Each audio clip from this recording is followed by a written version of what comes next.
Tetapi cinta Allah dan Rasulnya jauh lebih utama. Aba'ukum. Yang kedua, abna'ukum, anak. Banyak orang setelah dia memiliki anak, cintanya terlalu membabi buta kepada anaknya. Padahal anak ini adalah anugerah Allah, amanah Allah yang Allah titipkan kepadanya. Yang bakal Allah tanya sejauh mana dia merawat amanah Allah tersebut. Jangan sampai cinta kita yang begitu besar kepada anak kita mengalahkan cinta kita kepada Allah dan Rasulnya. Jangan sampai anak yang sejatinya menjadi aset ukhrawi kita sia-siakan begitu saja. Anak ini aset ukhrawi, bukan aset dunia. Banyak orang tua hanya fokus buat anaknya untuk dunia saja. Sampai-sampai kalau berdoa, yang dia doakan pertama kali apa? Anaknya pintar, cerdas, sukses, kaya raya, jadi pejabat. Padahal doa kita pertama buat anak kita itu harusnya apa? Minta sama Allah jadi soleh lebih dahulu.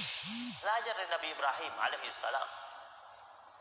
Nabi Ibrahim alaihissalam ketika meninggalkan Ismail alaihissalam yang masih mungil dan kecil itu, yang Nabi Ibrahim minta pertama kali apa?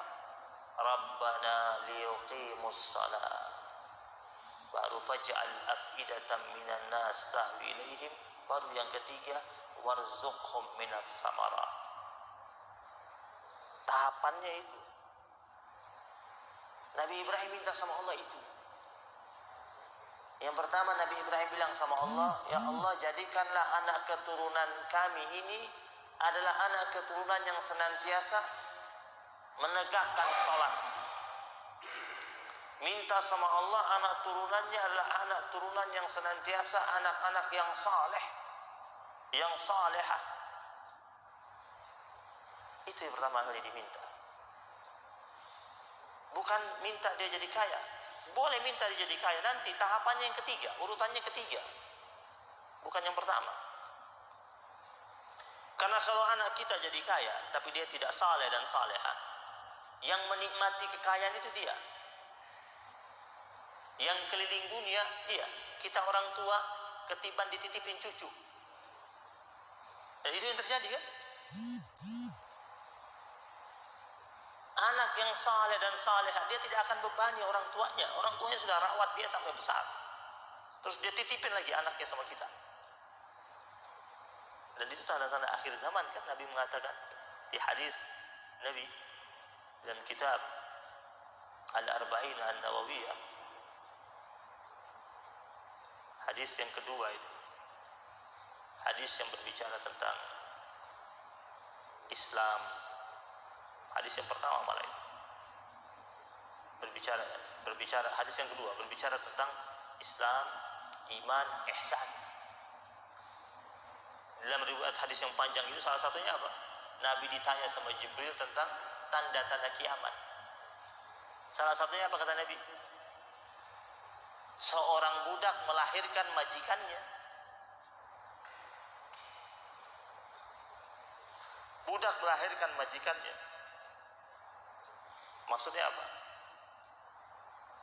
Anak bikin ibunya dan bapaknya jadi pembantunya.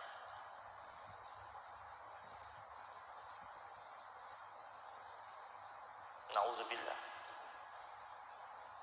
Nauzubillah waliyazubillah. Tapi kalau anak kita didik anak kita sebagai anak-anak yang saleh dan salehah. Dia ahlul Quran, dia mengaji, dia baca Quran, dia dapat pahala, kita orang tua yang dapat pahala. Karena kita asbab, karena kita yang memanggil guru ngaji ke rumahnya sampai dia bisa ngaji. Kita yang mendatangkan guru ngaji ke rumah, dia belajar ngaji sampai dia bisa ngaji. Kemudian ketika dia mengaji, dia dapat pahala, kita dapat pahala. Kita asbabnya, kita adal al khair, orang yang menunjukkan jalan kebaikan buat anak kita. Kita Kita didik anak kita ajarkan anak kita jadi ahli sedekah. Anak kita jadi ahli sedekah. Setiap kali dia bersedekah, even dia bersedekah untuk dirinya sendiri, kita orang tua dapat pahala. Kenapa? Karena kita yang ngajarkan dia untuk jadi ahli sedekah. Apalagi kalau dia bersedekah atas nama orang tuanya. Dia punya rezeki yang banyak, dia bangun musola pakai nama orang tuanya. Dia bangun tempat-tempat fasilitas umum pakai nama orang tuanya sebagai amal jariah orang tuanya. Maka Allah ingatkan yang kedua ini, abna'ukum, anak. Pertama kali doa minta sama Allah apa? Jadi soleh, jadi solehah. Mintanya itu dulu tiap malam. Kemudian yang kedua minta sama Allah, faj'al afidatan minan nas tahwi ilaihim. Jadikanlah hati-hati manusia cenderung dan condong kepada mereka. Maksudnya, ya Allah, ini anak-anak saya tidak mampu saya pantau mereka 24 jam. Semoga mereka mendapatkan teman yang sayang sama mereka, guru yang cinta sama mereka, lingkungan yang aman buat mereka. Faj'al afidatan minan nas tahwi ilaihim. Nabi Ibrahim ketika minta ini, kan dia pergi jauh. Lama baru kembali, 9 sampai 11 tahun baru balik. Anaknya ditinggalkan bersama istrinya di tempat biwadin ghairi dzi zar'in, di tempat yang sangat sepi, lembah yang tak berpenghuni, tak bertumbuh-tumbuhan. Tapi aman-aman aja kan? Pernahkah kita dapat riwayat bahwasanya Hajar dan Ismail alaihi wassalam mengalami intimidasi, tekanan dari orang-orang yang lalu lalang di sekitar tempat itu? Nggak pernah. Pernah nggak kita dapat kabar bahwasanya Hajar dan Ismail alaihi wassalam diganggu oleh kafilah-kafilah dagang yang melewati dan melintas di tempat mereka? Nggak pernah. Yang satu perempuan lemah, yang satu anak masih kecil. Nyaman tinggal di situ. Berkat siapa? Berkat doa seorang ayah yang takwa, yang namanya Ibrahim alaihi salam. Dia tahu dia nggak bisa pantau zaman itu, nggak ada video call. Mau nelfon dari mana? Nggak tahu kan. Sekarang udah canggih aja, udah canggih aja, susah pantau.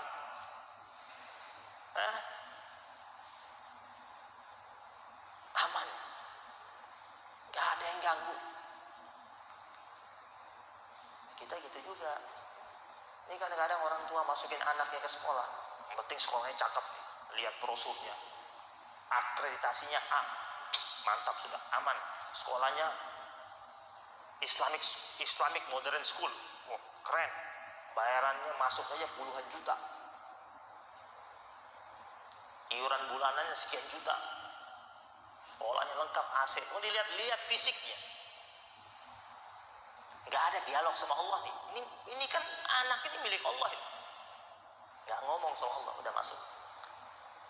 Berjalannya waktu, anak-anaknya tiba-tiba anaknya terlibat pergaulan yang tidak baik di sekolah, punya geng sekolahan. Dipanggil orang tuanya. Baru orang tuanya malam-malam datang tahajud bilang, ya Allah, kenapa anak saya begini? Allah bakal bilang sama kita, ente kemarin kemana? Jadi harusnya ini kita dialog sama Allah nih nggak putus. Anak mau kita masukin ke sekolah, kita lihat brosurnya, taruh di atas sejadah di malam hari, taruh di atas sejadah. Sholat tahajud, ngobrol sama Allah, ya Allah, ini anak saya mau saya daftarkan di sekolah. Saya sudah ikhtiar ya Allah.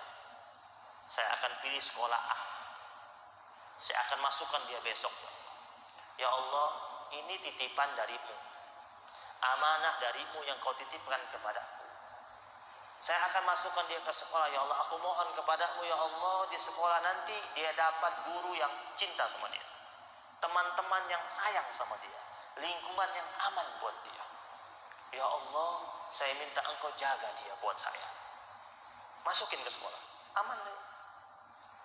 Yang protek dia siapa? Allah. Ada yang mau jahat, Allah lindungi. Kita kita nggak bisa pantau anak kita 24 jam. Nggak bisa.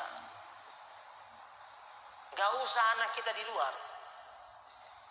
Di dalam rumah kita nggak bisa pantau dia.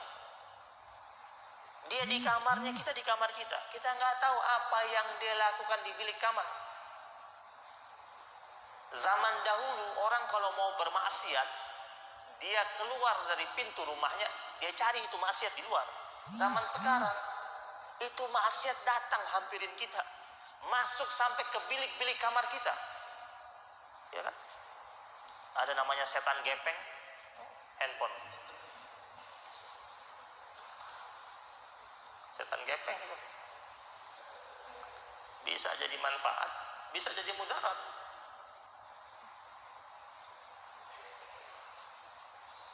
Baru doa yang ketiga, warzuqhum minas samarat, berikanlah mereka rezeki berbentuk. Kalau Nabi Ibrahim minta buah-buahan. Maksud dalam firman Allah ini apa? Kalau mau minta rezeki buat anak, minta sebanyak-banyaknya sama Allah. Jangan pakai tanggung-tanggung. Nabi Ibrahim itu tuh minta sama Allah, gimana mintanya? Mintanya langsung buah, Pak. Itu tempat tandus. Kagak ada pohon. Hijau. Nggak ada sama sekali hijaunya. Mintanya instan loh.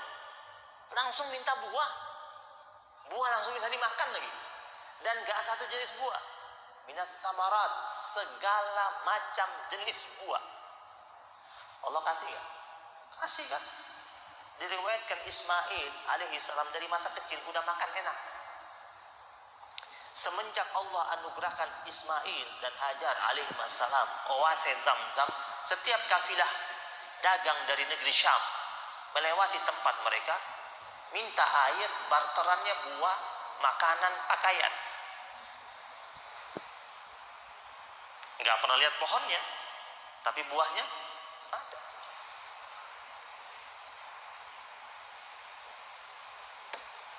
Jadi Allah ini yang mustahil bagi manusia tidak mustahil bagi Allah Subhanahu wa taala.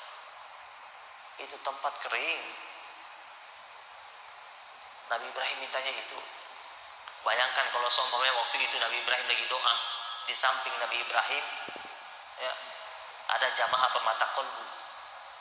Pasti bilang, ente doa minta buah. Emang ini kembangan, joglo memang. Joglo memang iya, subur joglo ada pohonnya. Kan sekilas kan Nabi Ibrahim minta sesuatu yang mustahil itu, langsung minta buah kok. Tapi Allah kasih.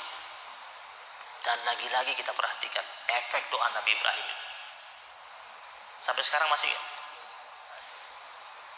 Orang Mekah itu harus banyak bersyukur sama Nabi Ibrahim. Antum kalau ketemu penduduk Mekah itu, tanya jenis pohon itu, nggak ngerti mereka. Tapi buah mereka ngerti. Mereka nggak pernah lihat pohonnya. Tanya mereka, ada yang pernah lihat pohon pisang? Langsung, pengen lihat di TV balik. Pisang banyak di sana.